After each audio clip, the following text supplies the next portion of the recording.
Welcome back to Seasons, a devotional based on my book by the same name.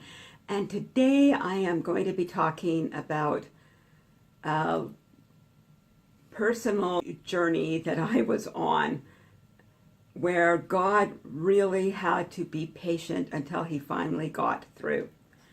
And the title is Trying to Find a Way Through. And I'm going to be reading quite a bit today, so stay tuned.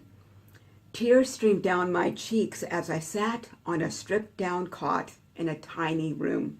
My luggage was packed and ready to be taken to the train station.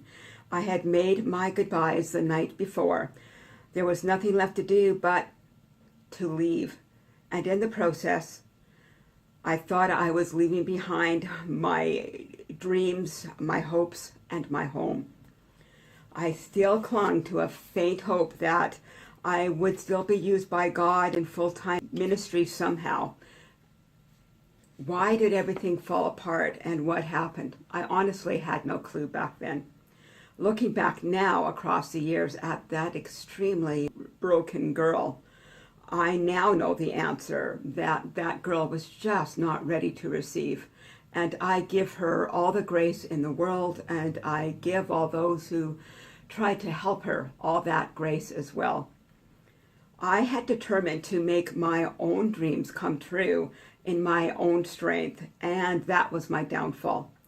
I had set my heart on reaching my goal rather than reaching out for the heart of Jesus. I put work for Christ above relationship with Christ.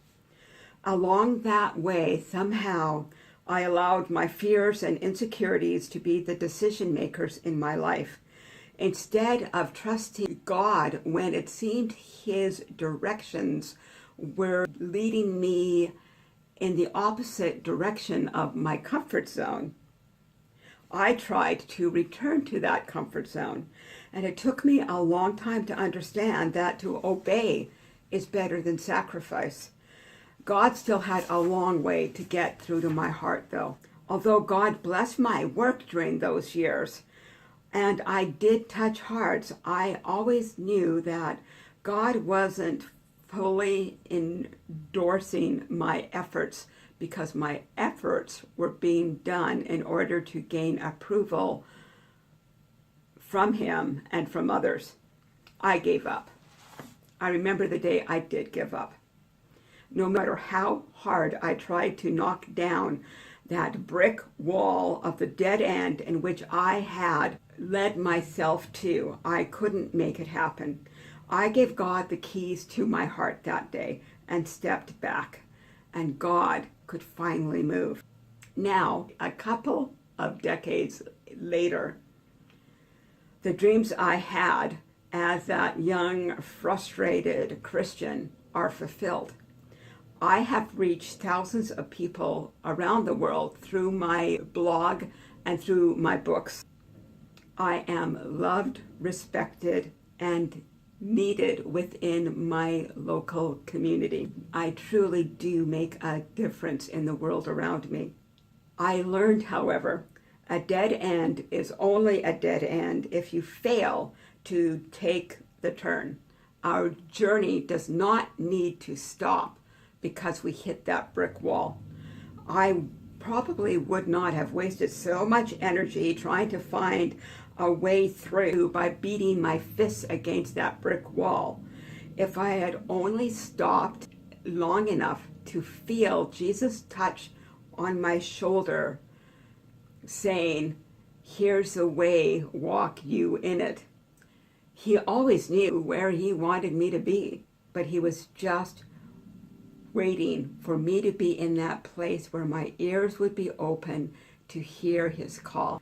And that call was not to offer me a job, but it was to offer me his heart.